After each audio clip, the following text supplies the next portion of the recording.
Hey guys, thank you for watching.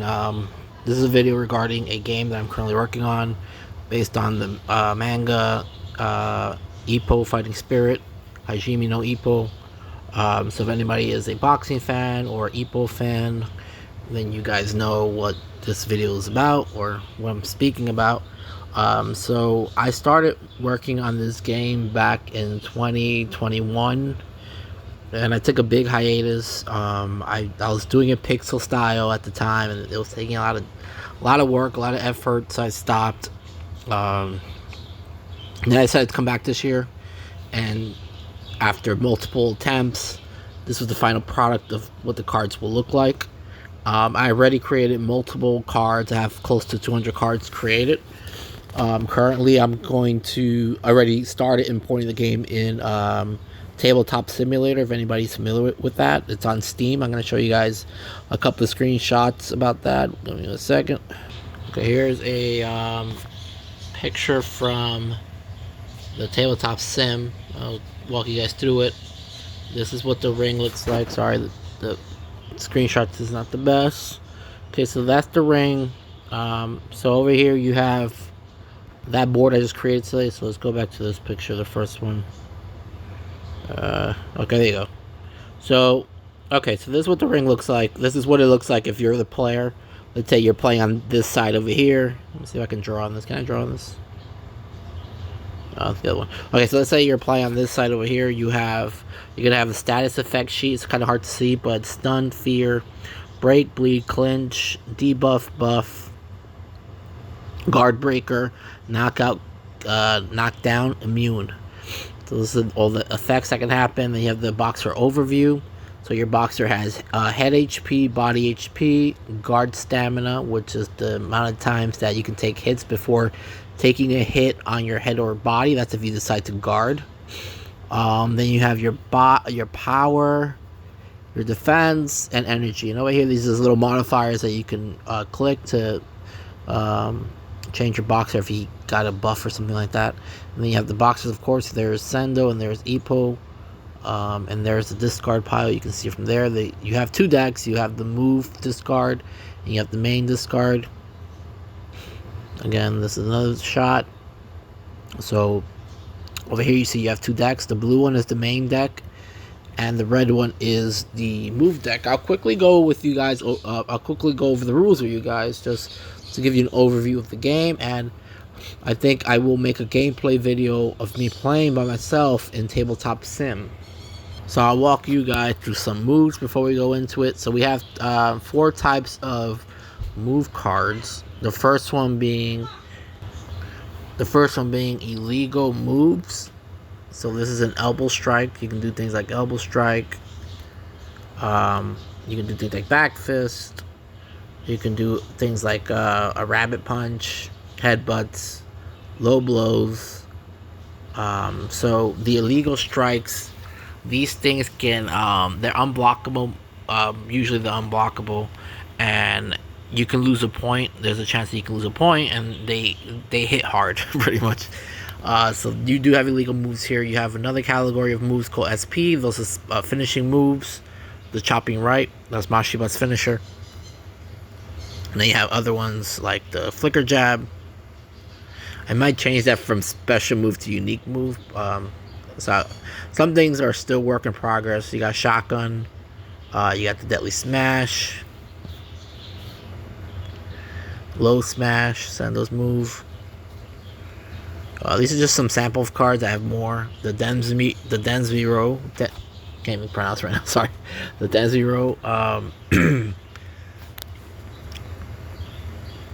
Gazelle punch. My throat's a little off right now, guys. I apologize. Liver blow. And you just have a lot of moves. And then you can target the body. So you have things like the body uppercut right. And then you have body uppercut left. And then you have left body hook, right body hook, right overhand, left overhand, right uppercut, left hook, right hook, cross, that's cross body, cross to the face, body jab, jab to the face. So you have all these things, and when you're playing the game, essentially you want to do combos, right? So it tells you how much the energy it requires. So you have En required 1, then you have the power. You can combo all these things, and then you can choose to do an SP at any time. And there's another card. It's called Unique. I don't think I added it on here yet. There's a fourth card that's unique. The unique cards is like an in between with the basic cards, which is like the overhand, the hooks, the uppercuts, and then you have like the in between, which is maybe like a short power uppercut. That's the unique cards, basics, uniques, and then you have the special, which is like these uppercuts is living below. Then you have the illegal shots. That's just a rundown of those cards, and these are what the skill cards look like. So you have skill cards like add 2 cross move cards from your deck to your hand. Then you have something like for 1 round negate all of your opponent's abilities, cannot stack. You have things like sway for 2 turns, dodge all attacks, cannot stack. Then you got fighting spirit, once per main phase, retrieve 6 combinations of any card type from either discard pile and add them to your hand. Energy, item, or skill cards.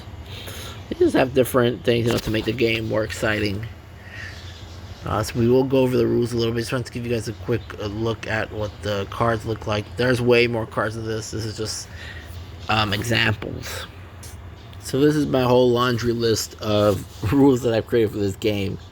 So as you can see here, I added some stuff recently. 831. Over here it says that 831. So pretty much just go through the rundown of the game. So the game has the first phase, which is the draw phase. So you draw your cards. Let me see where I can see. Okay, here's the main phase. So you flip a coin to decide who goes first. If you don't start with a jab card in your move hand, reshuffle your hand, and this will result in a mulligan. If you had to reshuffle for each reshuffle, the other player adds +1 to both main hand and move hand. That's the first rule. So you shuffle. Once you shuffle, you're good. Then the main phase starts. During the main phase, you can use skill cards to power up your boxers or disrupt your opponent. On the first turn for both players, you cannot use your boxer's abilities. That is the rule as of right now. So for example, Ippo, he has SP finisher, which allows him to, I believe, I don't have the move in front of me right now, the ability, but I believe it gives him like ×8 when he's using a SP finisher. I could be wrong though, but I believe that's what it is. Also, the first player will also be able to attack your opponent first. Ignore the initial dice roll to decide who goes first. If you go second, you will be able to draw +1 card from your main deck only. Both players will take their main phase, with the first player going first, second player going second. When both players take their turn, you can move on to the next phase, which is the battle phase. Guys, all this is still work in progress. So first you have the draw phase, main phase, battle phase, and after the battle phase, you have the corner phase, which allows you to use energy cards and item cards. Item cards recover your health. Energy cards obviously recover your energy. Energy cards can sometimes be used during the battle phase. Item cards, I think as of right now, can only be used in the corner phase. That might change if it hasn't already. So the new stuff that I added here on 831, it says you start off with a main deck, which can be between 40 to 80 cards and consists of energy, items, skill, and stance cards. There's also, guys, I forgot to mention, we have stance cards, which allow your boxer. I don't have pictures on me right now. I don't think I do. Actually, I might have one. Let me show you guys. Hold on. Okay, this is an example of a stance card. So pretty much a stance card. Let's say, for example, Ippo. Right now, his first rookie tournament default stance is continuous. It's a skill of his.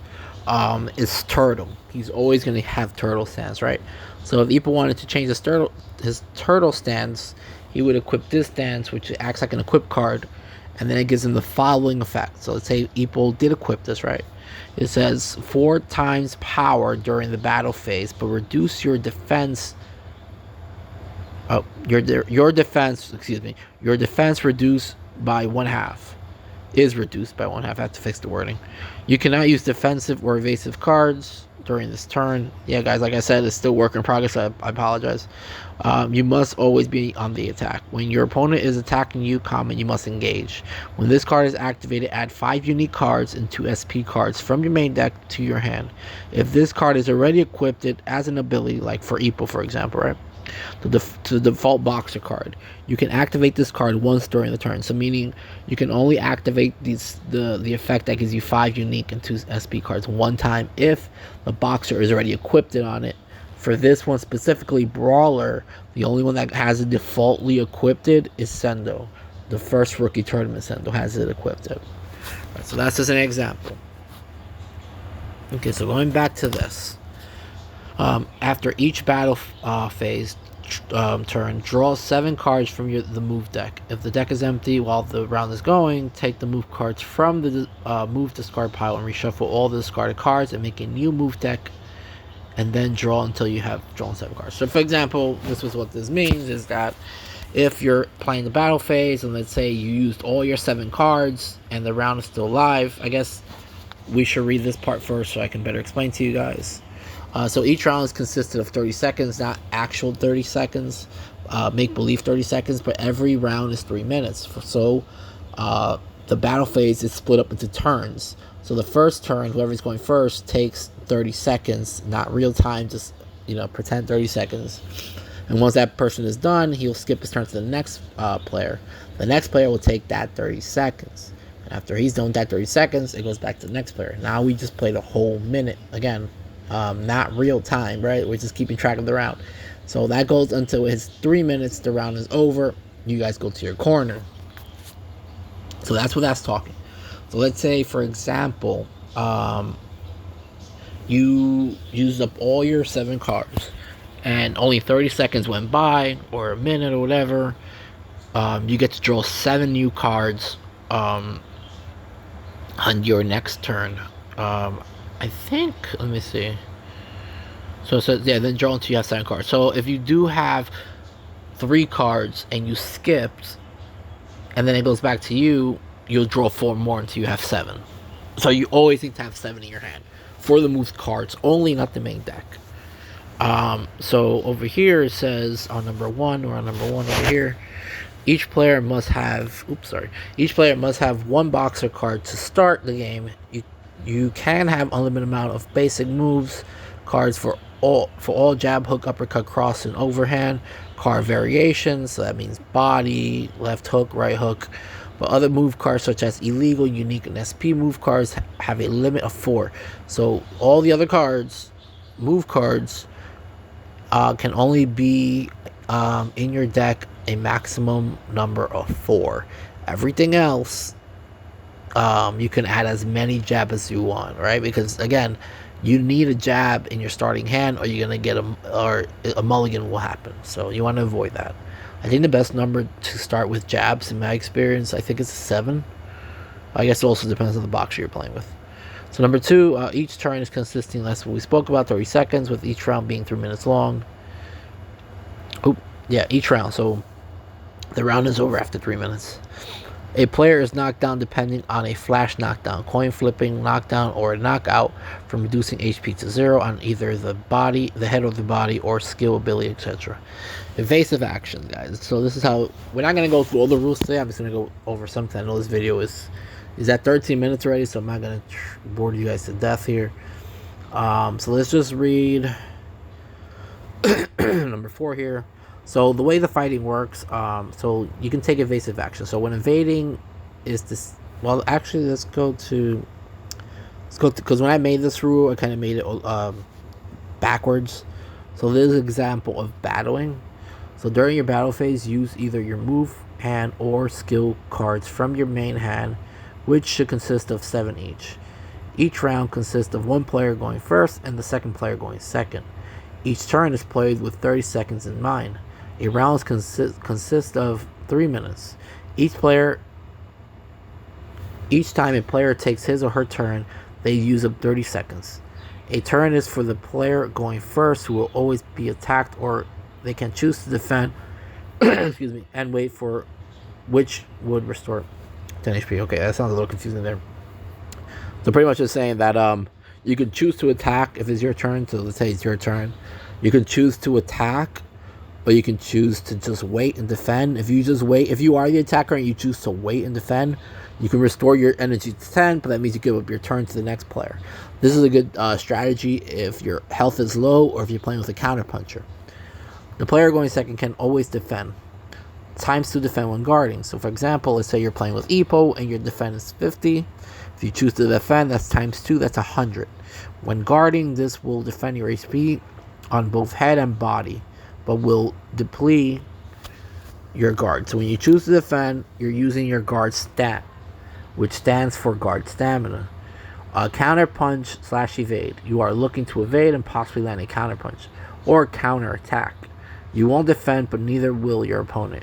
You will both take maximum power damage. Okay. So let's read the next paragraph. Roll 3 dice to decide who goes first unless the player has a skill or an ability that follows him or her to allows him or her, to go first, such as Miyata's ability, which is first row. During the first turn of the game, the player who won the initial dice will go first. Okay. After deciding who will go first, the second player will choose if he or she would like to counterattack, defend, or evade. So if I am going first and you are the second player, you can either counterattack, defend, or evade. But just remember, sometimes when you evade, you can counterattack. Well, actually, we didn't go over that part. But sometimes, yes. So now that we're here, let's go up a little bit. Let's go back to evading. So evasive action. When evading is deciding by rolling 3 dice. If the dice lands on 2 of the same numbers, such as 5 and 5, and the single die is 2, for example, that's the result. So for example, guys, if you roll dice and if there's 2, 4, so you're going to be rolling 3 dice. So when you roll those 3 dice and 2 of the die fall on 4 and one of them land on like a 3, your total score is 3. Whoever has the highest number wins the duel of either dodge or being hit by a move card. If both players land the same number, it results in a clinch. If the player rolls 1, 2, 3 or triple of either 1, 2, or 3, so either 1, 1, 1, 2, 2, 2, 3, 3, 3, they lose and get countered. Counter rolls, this is how counters happen, result in 4 times power damage to the HP and get stunned for 1 turn. So unless you have a counter card, this is how counters happen. If the player gets a triple, 4, 4, 4, 5, 5, 5, 6, 6, 6, the hit will be 6 times power. But if evading, the attacking player loses 1/2 of his or her energy, gets countered with 6 times power.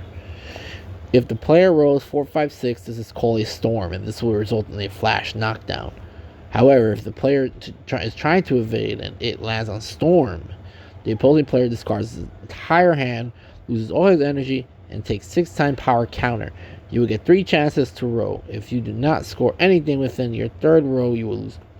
Which is okay. So this means that if you roll 3 times and you don't get anything, no 2 die of any kind, then this is called the piss, and will result in either being punched if the attacker or invading if you're the defender. So that's what happens. So if you evade successfully, you gain 15 energy, and if you defend it, even if you get hit, your guard, you gain 10 energy. So this is where we were before. Okay, so after deciding, we're over here. After deciding on who will go first, second, the player will choose if he or she would like to counterattack defend. Let's say you are Ippo and your following move hand consists of 2 jabs, 1 cross, 2 hooks, 1 uppercut, 1 liver blow. You can play cards face down in any combinations from left to right. This is the order that combination sequence will play. Both players will set their combos or defensive strategies before proceeding. So both players are supposed to put down, face down what they're doing without letting the opponent see. And then when the battle turn is initiated, you flip over all your cards, and that's what you know what's going to happen. Okay, so now let's say Ippo is attacking Sendo, who decides to defend. Ippo uses the following combination. So that's Ippo's stats, that's Sendo's stats. Ippo uses 1 skill card from the main hand, Penetrating Jab, which slices through the guard and negates the guard stat. It also reduces Sendo's defense by 50. and sets the following combinations: jab, cross, jab, hook, hook, uppercut, liver blow. Ippo aims for Sendo's head. So when you're fighting, I don't think I read that part, or I don't think it was mentioned. You can decide if you want to attack the body or the head. Ippo's attacking the head. So over here it tells you 2 hooks would be 60 power, because I think a hook card is 30. And it's going to, I think the 2 energy each, so that's going to be a total of 4. A cross, 1 cross, which is 20, -1. 2 jabs, 20, with their 10 each. And there goes everything. Then you do an official total because of the liver blow. So you're going to add the 110 to the other totals, is 250. Oh, wait, I'm sorry. Okay, yeah. So this total power will be 370. So the 110, it should say, I think, yeah, the 110, I forgot that I changed Ippo's power recently. I think it's a 120 now. The 110 is from his base power. So it's his base power, it's the moves, and then the SP card, which is 120, and it's a total of 370. Sendo decides to defend, which choosing to defend, your defense is doubled. But remember, he did get negative from the thing, so it's going to minus him. So Sendo decides to defend. When choosing to defend, the defense is doubled. Sendo also uses a skill card, cross block, which rises defense by 2. So that's 200, making his new defense total 200. However, remember, Ippo, like I mentioned, use a skill card called Penetrating Jab, which reduces the defense by 50. His new defense is 150, and negates the guard stat for 1 turn. So the final outcome will be Ippo's 370 power versus Sendo's 150 defense, which is a total damage of 220 to Sendo's head HP. So that's 2400 minus 220, which is going to leave Sendo with 2030 on his head. Sendo keeps all his move cards because he didn't use any, but draws more cards. See, I think this is where I changed the rules. I don't know, guys, if I'm keeping this rule or not, because it contradicts what I said earlier. I'm not sure if I'm going to have the player draw 7 new cards, or just keep the 7 in your hand and just go to the next turn. So I don't know if you're drawing 7 more, or if it's going to stay the same. You guys can comment in the bottom to let me know. But for now, guys, I'm going to end the video here. We will continue going over. I will post some gameplays. If you guys do have Tabletop Sim, it will be free on there when I release it. Let me know what you guys think in the comments below. Thank you for watching. Take care.